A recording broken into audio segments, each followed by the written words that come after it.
Hello guys, good morning, welcome back to my channel. তো দেখো, আমরা সকাল সকাল চলে যাচ্ছি ননদের বাড়ির থেকে আমাদের বাড়ি সিরাজুলি 2 দিন থেকে তারপর আমরা ডবকা আমার বাপের বাড়ি চলে গেলাম। দেখো, আমার ননদের মেয়েটা খুব কান্না করছে, আর এটা ননদের বর ভিডিও করলে খুব খারাপ পায়। হয়তো জানি না, আমার ভিডিওটা দেখে খারাপ হবে, ওকে দেখিয়ে দিচ্ছি। তো এটা হলো ননদের বর, এটা শাশুড়ি মা আমার। আর মেয়েটা আমাদের সাথে যাওয়ার জন্য খুব কান্না করছে, ওইটা হলো ননদ। তো দেখো, আমরা চলে যাচ্ছি, অনেকদিন থাকলাম 3 দিন, তারপরে ঘরে যাই। আর রাস্তাতে বগরি গাছ দেখে দেখো, আমি বগরি পেরে নিচ্ছি। বগরি তো এসামিসে বলে দিচ্ছি, কুল বলে এটাকে। তো কুল পেরে নিয়েছি অনেকগুলো, গিয়ে খেয়েছি। আমার গলায় প্রবলেম, তাও দেখে আর লোভ সামলাতে পারলাম না। পুরাটা রাস্তায় মানে সাইডে সাইডে কুল গাছ অনেকগুলো। আর কুনাল আর আমি মিলে অনেক কুল পেরে নিয়েছি, নিয়ে আমরা চাটনি বানিয়ে খেয়েছি। সবাইকে দিয়েছি চাটনি, আমি একা খাইনি। তো ভালো লাগে জানো, এরকম মানে কিছু নিজে হাতে পেরে খাওয়ার মজাটাই আলাদা। তারপরে পরের দিনকে আমরা আমাদের দেওরের মেয়েটার খুব কাশি হয়েছে, ওকে নিয়ে তেজপুর চলে গেছি। আসার সময় ঢেকিয়াজুলি আসকরণে ঢুকিয়েছিলাম। ওখানে বাচ্চাদের খেলার অনেক জিনিস আছে, ওখানে আমি পুচকিটাকে নিয়ে একটু খেলা করছিলাম। ওর অনেক কাশি হয়েছিল, তো ওকে নিয়ে ডাক্তারের কাছে গেলাম। দেখো, তারপরের দিনকে আমরা বাপের বাড়ি চলে গেলাম সকাল সকাল। আমার মারও শরীরটা খারাপ করে দিয়েছিল, তার জন্য। তারপরে গিয়ে দেখো, আমাদের দাদার 2টা মেয়ে, দেখো কি মানে চালু মেয়েটা, বড়টা দেখো ছোটটাকে সামলাচ্ছে। এই যে ওকে উম্মা দিয়েছে, তারপরে হাত বলছে, পাও বলছে, তারপর ওকে সামলাচ্ছে। অনেক অনেক চালু দেখো।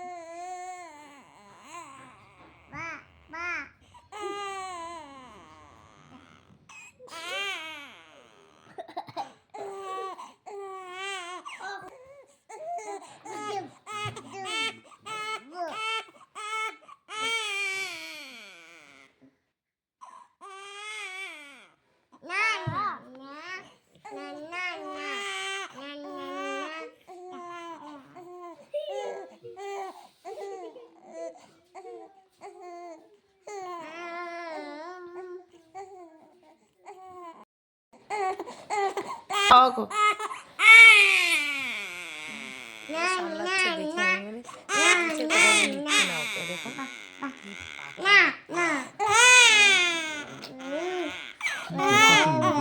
তারপরে দেখো, অনেকগুলো ফার্নিচার আনলাম। আবার এই আলনাটা আনলাম, তোমাদেরকে না দেখালেও ভালো লাগে না, তার জন্য।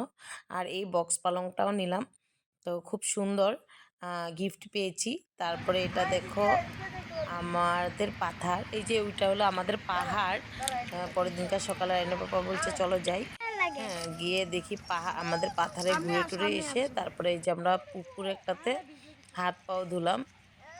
আমাদের বাড়ির পাশেই পাহাড়টা, আর আমাদের পাথার নিজের জমি আমাদের, মানে ওটাতে খেতি হয়। আর জল ছিল, মাছও হয়েছিল। আমরা যেদিনকার গেলাম দাদা মাছ ধরেছিল। তারপরে দেখো, আসতেই একজন মানে আমাদের পাড়ারে মুসলিম লোক, ওদের ইসেতে পুকুরে অনেক শাপলা হয়েছে, ভেট বলে কেউ কেউ। আমি বলছি আমরা এটা মাছ দিয়ে, ওটার ফুল ধরেছে, ওই লতটা মাছ দিয়ে খেতে অনেক ভালো লাগে। একজন দাদাকে বলছি দাও, ওইটাকে নেমে দাদা এনে দিয়েছে, গরম করার লিগে দিমু, আপনার টেনশন আমরা করতে লাগবে নিয়ে না। মাছ দিয়ে বানিয়ে খেয়েছি, আর এটা খেয়েছি।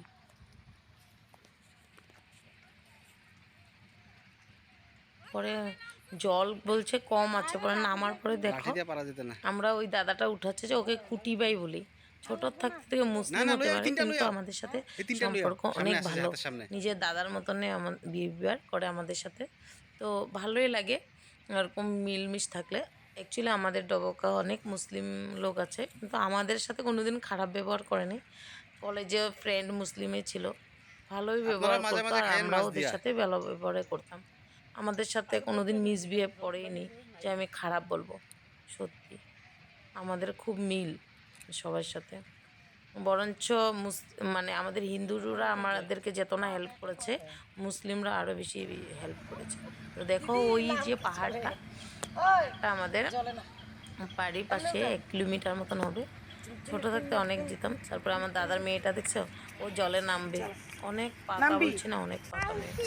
তারপরে আমার মার পেটের প্রবলেম হয়েছিল, দিদি আর আমি আবার থানকুনি পাতা নিচের থেকে অনেকগুলো নিয়ে গেছি মার জন্য।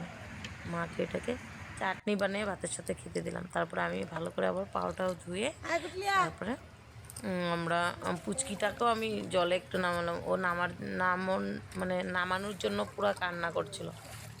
তারপরে ওকেও নামিয়ে নিলাম একটু। আর জানো আমি বলছি যে মুসলিম লোকও ভালো। কেন ভালো? আমি একবার হাই সেকেন্ডারিতে এডমিট নিতে ভুলে গেছি। তখন আমার একটা মুসলিম ফ্রেন্ড এসে তো মুসলিম ফ্রেন্ডটাই এসে ঘরের থেকে আমার এডমিট না নিয়ে আমাকে দিল। তো ওইটাই মানে সব জাতির মধ্যে ভালো মন্দ আছে। তো দেখো এটা আমাদের জমি। আর এই যে রাস্তা এনআরএল দেখছো ডবকা স্টেট পেটে, ওই এনআরএলের পিছনটাই আমাদের জমি। তো ভিডিওটা কেমন লাগলো দেখো। আমি একটু আমার গ্রামটাও তোমাদের সাথে শেয়ার করলাম। আজকের জন্য টাটা, বাই বাই।